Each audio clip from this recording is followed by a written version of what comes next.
Les faits remontent au 13 décembre 2024 lorsque M. Yacouba constate la disparition de son fils. Sorti depuis le 11 décembre pour aller effectuer son activité de conducteur de moto dans la localité de Bibemi.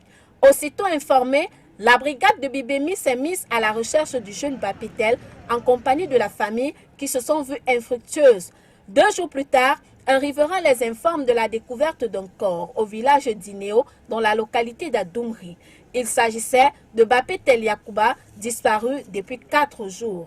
Nous sommes descendus avec la famille et effectivement, il s'avérait que c'était le corps du jeune Bapétel qui se trouvait sur place, gisant dans le sang, avec un couteau tout près.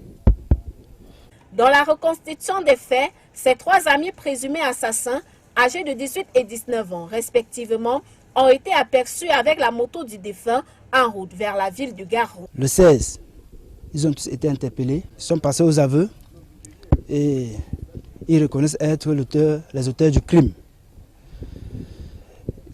Ils ont vendu cette moto à la maudite somme de 70 000 francs à un groupe de 3 receleurs à Garoua. Le mardi 17 décembre 2024, une descente a été effectuée à Garoua, au quartier Laïndé, où les différents receleurs ont été interpellés par les éléments de la gendarmerie.